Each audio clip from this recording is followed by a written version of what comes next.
Hi, my name is Amric McCullough, and I'm a clinical director with PTS. Today, I will be giving a presentation on managing behaviors in the classroom, an OT perspective. I'm sure you work with a lot of behavioral therapists, and I just wanted to state that in the beginning. I do know a lot about behavior just because I've worked with kids for a really long time, and my perspective might be a little bit different than a true behavioral therapist. But actually, before behavioral therapists, occupational therapists did a lot of behavior with, but now in the last 10 years, behavioral therapists have really kind of taken over. So the first thing we're going to talk about is goals. Supporting staff in managing challenging behaviors, provide opportunity to develop strategies as teams, understand how to avoid behavior outbursts, and learn sensory techniques. That's what we're going to talk about today. You guys are a big part in managing behaviors because you're the front lines of dealing with the kids every single day. You probably know them better than the therapists and the teachers. A lot of times you know their triggers, you know their likes and dislikes. So this is, it's important that you're part of the team, and that you are telling the teachers and the therapists what you're thinking and why this might be it, and strategizing with the team members. So the ground rules of behavior: talk about behaviors, not judgment of the child. Look forward, not at the past failures. Behaviors change. It's systematic, not instant. And confidential rules apply for discussions. So we all get frustrated at times when we're working with kids. I mean, when you're working with people in general, it's difficult. It's a difficult trade that we're in, but that's what we're in because we love the kids and we love the people that we help. But sometimes you get, it's hard not to judge, and that's hard in life in general. If you have a kid that's constantly, throwing their pencil across the room, or picking at their pencil, or poking the kid in front of them, it's hard to not say that's the bad kid. So we have to, being professionals, we have to, try to look beyond that and not judge the student and try to figure out why they're doing what they're doing. Look forward, not at the past. So that means, obviously, Johnny last year did the X, Y, and Z. He's probably going to do it this year. No. Every year is a new year for everybody. And what happened last year is in the past, and let's, always being positive and trying to say, what, it's a new year, and even to the student, it's a new year, I'm going to help you, I'm new with you, let's start off the year on a good foot, and I don't care what happened last year. And honestly, kids love that, because who doesn't like redemption, right? I mean, everyone is striving for that. So especially a kid, they're always worried.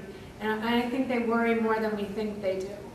They're more anxious, than we think they are. So if they know that, maybe they hit a kid last year, or whatever it was, they ran out of the classroom or something, they hopefully, I think they're thinking, I'm not going to do that this year, and I'm going to do better, and you guys can talk about that.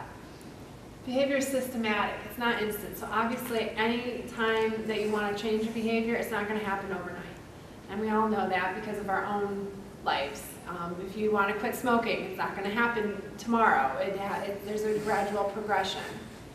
Confidential rules, that means that you're not talking about the student in an elevator, in the hallway.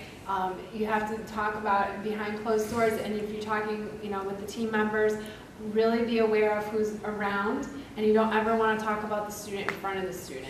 Not saying you would, I'm just, this is just something that we all have to be reminded of, from time to time. And oftentimes, if I'm talking about a student, I'll use a different name, or I'll use initials, or I'll just use the first letter of their name. I think one key component to that is not so much the student or the teachers that they work with typically, but the gen ed teachers in the building, because once a student has an occurrence or something, the gen ed teachers have a labeling system, and that is very hard to remove. Yeah. What can be done? What do you think can be done? I have no idea, but it's very frustrating. forward, I'm gonna move past this, I'm gonna do what's expected, there's always that one teacher that still has that label Right. that knows exactly how to push that child's button. So maybe that's where you have to talk with the OT or, you know, the speech therapist and say, hey, can we talk to this teacher a little bit and just, you know, feel them out? Or I always think too, if you're modeling the right behavior in front of that teacher, or it doesn't matter, teacher, you know, other professional, whoever in the school, they will eventually get on board with you. But a lot of times, I know it's hard, but a lot of times if you're steady, you know, and it might take a year, it might take 2 years, Yeah. you know, but if they see that you believe in the kid and that they have change, pointing out the change to that teacher, those are all very powerful things, you know, to do in order to make a change. But the teacher already has a behavior, and we're talking about behavior today, and behavior is hard to change. Right. So they have it in their mind that this is the way it is, and now it's almost like a quest that you have to say, okay, now this is what I have to do. Every time they do this, I'm going to show her this A that this kid got, or 90 or something, and make a point, even if they're not in that class anymore, make a point to say, hey, did you know that Johnny did X, Y, and Z? Isn't that cool? What are they going to do? They're not going to say no. You know what I mean? They're going to go along with it, and maybe they'll think it, and then all of a sudden you'll start to really make that change. But it does take time. But that's what I've done. I've been in really difficult classrooms where the whole class is down on a kid, and I'll just say, look at this. Look what they the did. kids are easy. Right, right. But So contributing factors to behavior. Someone might have low self-esteem, they want attention. That's a lot of behaviors, especially in high school, I think. It's all based on attention, negative or positive. Control, they want to control their environment. Medical health, disability, all types, temperament, sensory processing, and avoidance. So anytime, usually, a behavior occurs because of something. Behavior always occurs because of something else. I guess that's what I'm just trying to say. And there's many different forms I had to look up. So temperamental traits that impact behavior. Sensory threshold, how sensitive the student is to the world around them. So that's talking about the your senses are coming in, what are you taking in, and how are you handling it. Persistence, how long a person can keep in an activity without giving up. Do they even have any persistence? Do they have that internal drive to keep going and try to figure something out, or do they just want to give up very quickly? Intensity, how strongly a student reacts to any situation. So if they're happy, they're really happy, and they're sad, they're really sad. So regularity, being predictable, having a predictable environment. Activity level, amount of movement and body activity. So one of the things was adaptability. How does the child transition to any new activity, new experience? And transitioning doesn't just mean from math to science. It can be any kind of transition, from sitting to the chair to go get a drink. That's a transition. Distractibility. How is the child's attention? How easily the person is distracted by unexpected stimulus. Approach, are they withdrawn? Initial response, how does the student react to a new person or situation? And then disposition, are they cheerful? Are they kind of a grumpy person? In general, what is their general personality?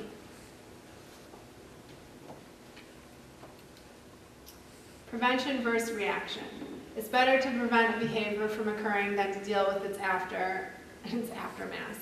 So that is for sure. If you can try to set up a situation where the student's going to be successful and not continue on a negative behavior, that's way easier to deal with. And I know you guys all know that.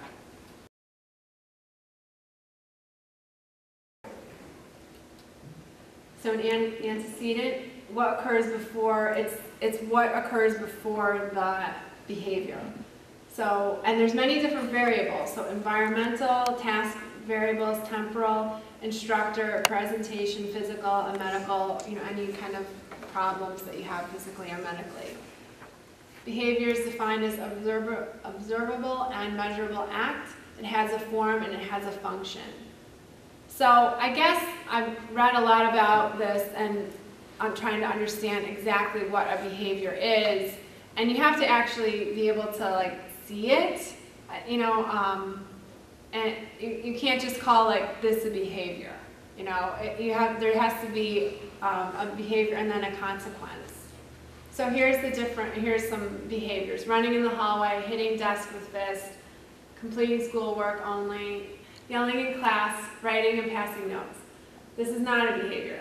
Bad attitude, lazy, low self-esteem, frustrated, controlling, angry, lacks motivation, and disrespectful. You can actually see the behaviors. You can see a note being passed. But just by someone being frustrated, that's not necessarily a behavior. It's if they are frustrated and throw their paper, then that was the behavior.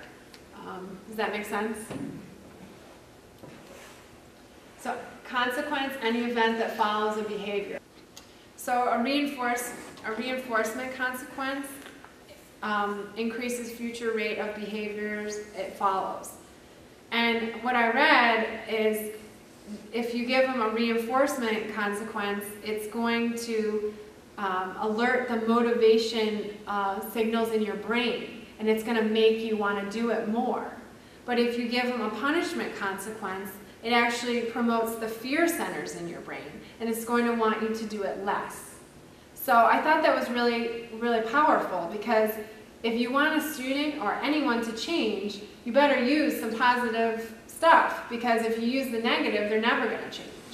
And they're always going to be fearful of change if you use a negative consequence. And I'm not saying every single time, I'm talking negative consequence like maybe hitting or something very drastic.